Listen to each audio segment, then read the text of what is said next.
네, 선재규 선임 기자 나와 계십니다. 어서 오세요. 안녕하세요. 네, 전쟁 얘기부터 업데이트 해주실까요? 우선 그 휴전이 연장된 걸로 그렇게 일제히 보도가 됐습니다. 네.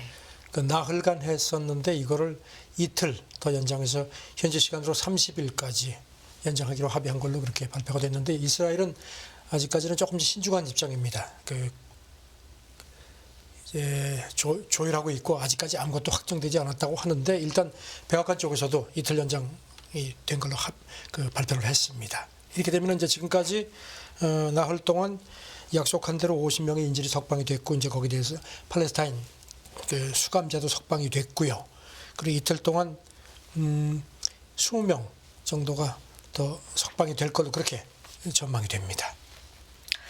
미국은 계속해서 이 교전 중단이 좀 더 이어지기를 바라는 오늘 쪽으로. 새벽 보도를 보면은 더 연장이 돼서 궁극적으로는 이제 아예 그냥 일반적인 휴전이 되기를 바라는 모양인데 이스라엘은 전혀 그런 의향을 보이지 않는 걸로 그렇게 알려되고 있습니다. 네.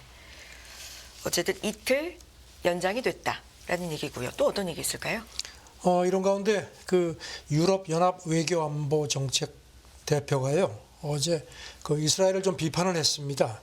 러시아 국제뉴스 전문 통신 스푸트니크가 전했는데요. 이 사람이 조셉 보렐 유럽 연합 외교안보 정책 고위 대표가 어제 X에 글을 올렸습니다. 그러면서 이스라엘이 정착전을 불법 확장하는 그런 새 지원을 하는 걸 아주 강하게 비판했습니다.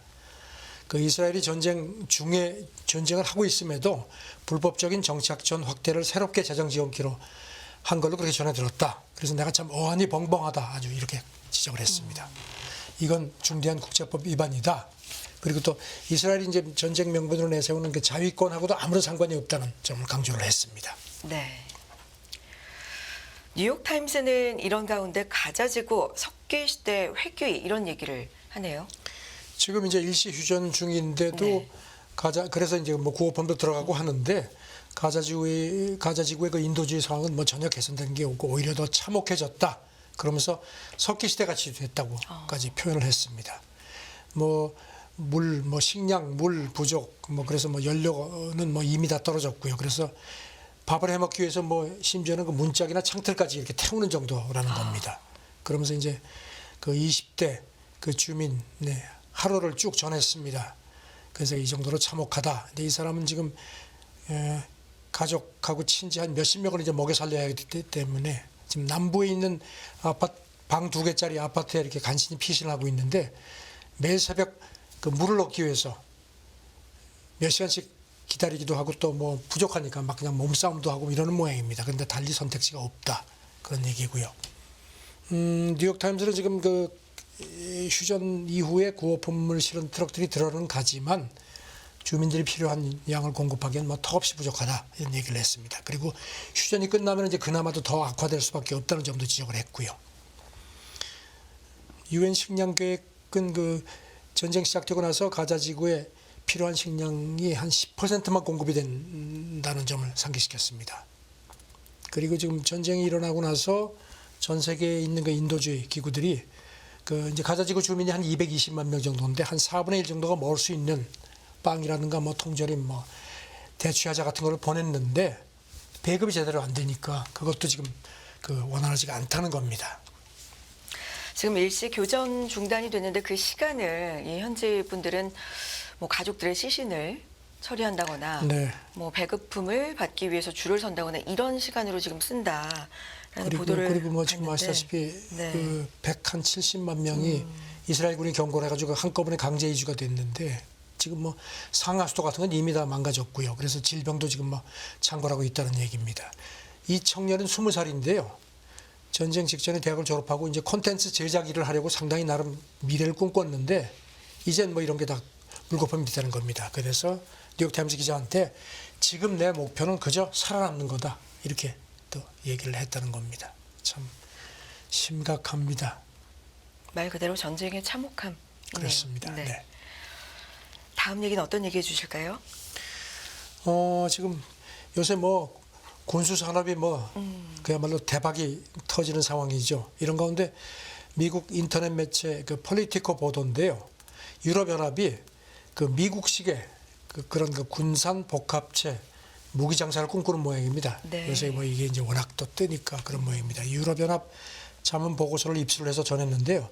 미국은 아시다시피 대외 군사 판매 FMS라고 하죠. 이게 이제 어떤 외국에서 무기를 사려면은 미국 정부하고 그쪽 정부하고 계약을 해가지고 이렇게 하는 방식이거든요. 그러니까 일반 그 방산업체하고 직접 계약하는 일반 상업 구매하고는 방법이 다릅니다. 이렇게 되면은 이제 미국 정부하고 직접 계약하니까 이제 신뢰가 있다는 것도 있고, 그다음에 이제 미국 그 국방부가 갖고 있는 재고도 물론 지금 이제 재고가 거의 다 이제 소진이 됐지만 그것도 빠르게 이제 받을 수 있다는 것. 그리고 이제 더욱이 이제 무기 거래를 넘어서 미국하고 전략적인 관계도 구축할 수 있는 여러 가지 이점이 있다는 겁니다.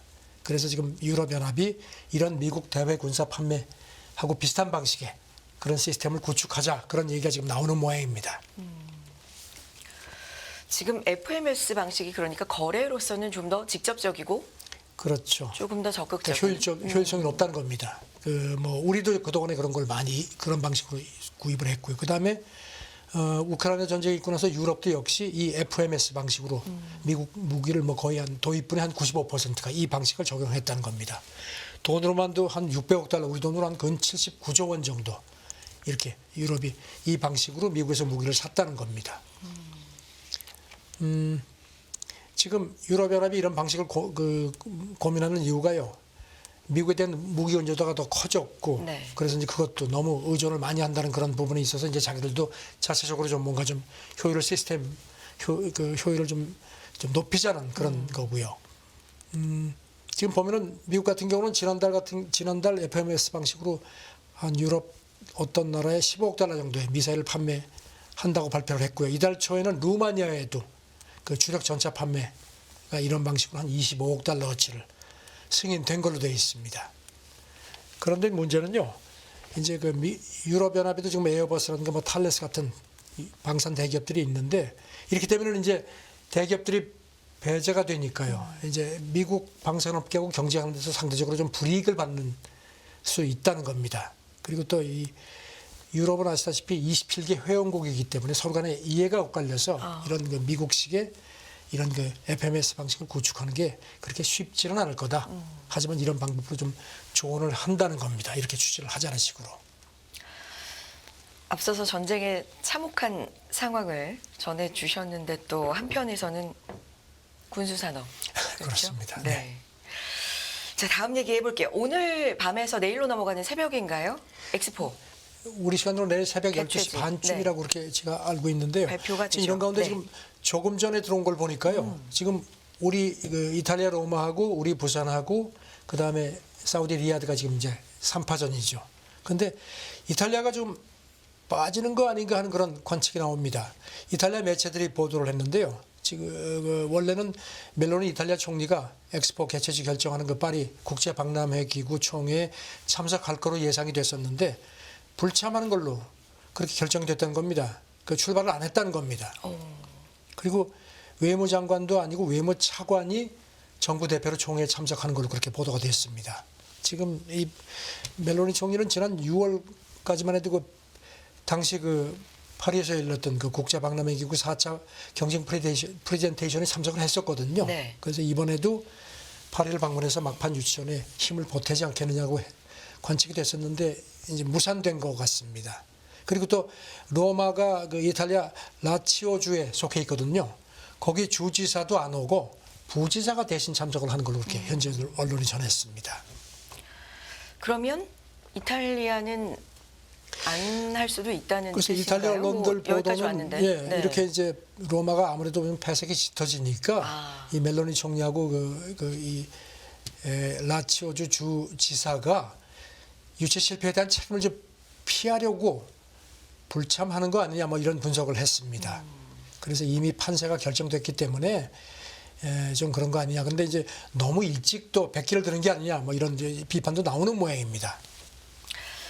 어찌 됐든 우리 입장에서는 이제 부산이 좀 선정이 됐으면 좋겠다라는 바람, 염원이 있는데 아무래도 가장 유력하고 좀 강적이다, 라이벌이다 하는 건 사우디. 그렇죠. 지금 네. 뭐 그 현지 매체 보도를 봐도 이탈리아가 한 달 전만 해도요. 자기네가 사우디에 이어서 2위로 결선 투표에 갈 걸로 그렇게 관측을 했었는데 이제 최근에 판세가 역전된 걸로 이렇게 해서 우리나라가 이탈리아를 제치고 결선에 갈 수 있다는 전망이 나온다는 게 이탈리아 매체 보도입니다. 자, 우선 이제 곧 뚜껑이 열리니까요. 두고 봐야죠. 두고 봐야죠. 네. 좀 좋은 소식이 있었으면 좋겠는데 그 그렇습니다. 사우디 얘기를 조금만 더 해주세요.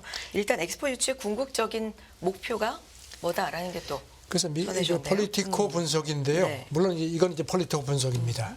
그 사우디가 이렇게 지금 엄청난 그 오일머니를 투입을 해서 그 엑스포 2030 엑스포를 유치하려는 궁극적인 목표는 어떤 평판, 인권 탄압국이라든가 여러 가지 그 평판을 좀 세탁하려는 의미가 큰 것 같다는 게 폴리티코 진단입니다. 그 무함마드 빈 살만 왕세자가 이 엑스포 개최를 통해서 사우디의 어떤 대매 이미지를 좀 개선, 그래서 사우디가 전면적인 개혁을 한다는 걸 좀 많이 부각시키려고 한다는 겁니다. 엑스포 개최가 이 사우디 왕세자가 추진하는 그 사우디 비전 2030 계획의 아주 핵심 파트 중에 하나인 것도 이런 맥락이라는 겁니다. 아무래도 여러 가지로 좀 이미지 쇄신을 위해서 노력하는 부분들이 있어요. 보여요. 사우디가. 네, 우리 그 사우디는 지금 이 슬로건이요. 변화 시대 미래를 내다보는 내일로 함께 뭐 이렇게 슬로건을 내세웠는데요. 이 폴리티코는 엑스포 유치에 지금 78억 달러, 우리 돈으로 10조 한 10조 2천억 원 이상을 투입을 해봤다는 겁니다. 그리고 또 뭐 그동안 여러 차례 무슨 뭐 왕세자가 파리에 있는 거 아주 자기 그 화로운 저택에서 뭐 이렇게 뭐 초대해서 뭐 유치전도 했고, 그리고 지난 6일 같은 경우는 파리 외곽에서 사우디 강요들하고 그 축구 슈퍼스타 그 드록바 참석하는 리셉션도 주최를 했는데, 그 자리에서 그 폴리티코 보도를 보면요, 그 왕세자가 각국 대표단들한테 우리한테 투표하십시오 하면서 우리가 뭘 해줬으면 좋겠느냐 뭐 이런 식의 아주 노골적인 그 질문까지 했다는 겁니다. 아, 뭘 하면 우리 뽑아줄래? 이거군요. 네, 아주 그냥 노골적으로 이렇게 속내를 드러냈다는 겁니다. 이거에서 이제 그 한 정통한 외교관은 이런 거는 일반적인 거래 외교의 관행이다. 이 사람 얘기가 세상에 공짜는 없다. 뭐 이렇게 또 얘기를 한 걸로 그렇게 되어 있습니다. 뭐 유치전이 그야말로 치열하고 전쟁터라고 지금 뭐 현지에서 전해지고 있으니까. 네, 사우디가 이런 특히 거야, 그 뭐. 아프리카 카리브해 그다음에 아랍권 국가들한테 아주 잇따라서 지금 유치전에 아주 박차를 가한다는 겁니다. 그 마크롱은 일찌감치 사우디 유치를 지지를 했거든요. 그래가지고 또 유럽연합 회원국들하고 인권 단체들로부터 그렇게 하면 되느냐, 인권 탄압국인데 하는데 비판도 받은 점도 상기시켰습니다. 폴리티코가. 아무래도 오일머니 유치전에 대한 뭐 비판이 없지 않아 있다. 네, 뭐 다들 네. 아시겠지만 지금 이제 이번 이거 총회에서 182개 회원국이 이제 익명으로 투표를 하죠. 그래가지고 이제 3분의 2, 이제 1차 투표에서 3분의 2 득표 한 후보지가 없으면은 이제 바로 결선으로 갑니다. 지금 그럼 부산과 사우디의 리야드고요. 네, 또 로마. 네 그렇게 돼 있습니다. 네. 3분의 2를 득표한 후보지가 만약에 없으면 바로 결선으로. 결선으로 갑니다. 이 결선도 만약에 간다면 상당히 치열할 거다. 이런 그렇죠. 예측도 네. 나오던데요. 네, 그렇습니다. 자, 멜로니 총리 파리 불참 소식까지 전해주셨고요. 자, 다음 얘기는 중국 얘기인데 경제 얘기군요.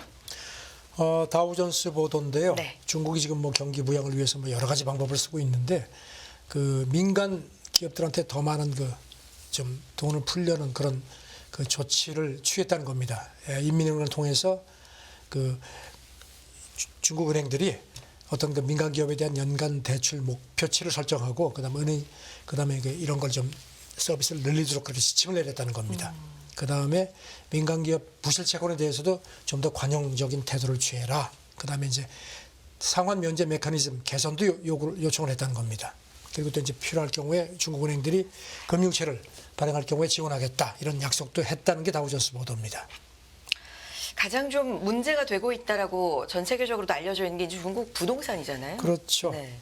그 아시겠지만 이제 어제 그 조영이 그 공산당 중앙정치국 경제공작회의가 열린 모양입니다. 그러니까 이게 지난 7월에 열렸을 때도 어떤 이런 뭐 내수부진 문제, 부동산 리스크 뭐 대처 같은 데 대한 그 정치적 대응 필요성을 강조를 한 걸로 그렇게 그 당시에도 알려졌었습니다. 네. 그런 가운데 주식 매각 금지령 얘기는 어떤 건가요? 글쎄요, 로이터가 여러 명이 전화들어 하면서 보도를 했는데요. 그 중국 그 제3증시죠. 베이징 증권거래소가 상장기업 대주주를 상대로 해서 주식 매각 금지령을 조용히 내렸다는 겁니다. 이른바 창구 지침, 그 문서 없이 구두로만 이제 하는 건데 이걸 내렸다고 하는데 그러니까 이제 지금 베이징 증권거래소에는 232개 기업이 상장돼 있고 시총이 한 우리 돈으로 한 67조 원 정도인데 글쎄 이게 월가 쪽에서는 그런데 이게 얼마나 유지될지 그리고 또 효력이 과연 있을지 뭐 이런 미지수라고 하는데 이 정도로 지금 중국 당국이 경기 부양에 지금 그다음에 증시 탄력을 유지하기 위해서 굉장히 지금 애를 쓰고 있다는 얘기입니다. 다음도 중국 얘기 해볼게요. 오늘 2년 만에 시진핑이 상하이를 방문한다. 이게 어떤 의미가 있습니까? 홍콩 사우스 차이나 네. 모닝 포스트 보도인데 오늘 이제 시진핑이 그 상하이에 가서 사흘간 머문다는 겁니다. 선물거래소 방문하고 일부 기술 기업도 방문할 예정이라고 하는데 아직까지 무슨 여기에 대한 발표 같은 건 없습니다. 기억하시겠지만 시진핑이 상하이 간 게 지난해 봄이죠. 코로나19 그때 2달간 기습 봉쇄를 해가지고 그때 뭐 막 민심이 폭발하니까 그거 네네. 수습하기 위해서 갔었죠. 그리고 이제 처음인데 원래는 지난번에 에이펙 정상회담 참석 길에 가려고 했는데 아마 연기가 됐다는 겁니다. 지금 상하이에는 뭐 아시다시피 뭐 그 서방 기업들 그 이게 거점이 많죠. 홍콩 매체 그 보도는 이달 초에 그 이 상하이에서 국제 그 수입 박람회가 열렸죠. 그리고 또 상하이 자유무역구 10주년이기도 합니다. 올해가. 그래서 이제 여러 가지 의미가 있다는 건데 시진핑이 이제 이런 그 가는 게 그 디커플링 우려가 지금 여전히 높은 상황에서 상하이 당국에 대해서 이제 상하이가 이제 중국의 경제 수도니까요. 대외 무역이라든가 자본 흐름을 촉진시켜라. 그러자면 시장 자유에 더욱 박차를 가는 게 좋겠다. 이렇게 독려를 하려는 것 같다. 이렇게 관측을 했습니다. 아무래도 상하이가 경제 수도라는 네. 이미지가 있으니까요. 자, 다음 얘기 해봅니다. 미국, 영국, 독일 이런 18개국이 AI 보안에 관한 협약 체결 발표 후에 뭐 이런저런 얘기가 좀 있는데 쭉 전해주세요. 네, 좀 미국 고위 관계자 얘기는 인공지능 보안에 관련해서 구체적인 내용을 담은 첫 국제 협약이라고 하는데 사실 구속력은 없고요. 네. 이제 조금 눈에 띄는 거는요. 그 AI 개발 디자인 단계, 설계 단계부터 오남용 가능성을 차단하라는 내용이 들어가 있다는 겁니다. 그리고 어쨌든지 간에 많은 여러 나라가 AI 시스템 구축과 관련한 보안에 최우선을 두는 이런 구상에 동참했다는 게 의미가 있다는 게 이제 미국 쪽 주장이라는 겁니다.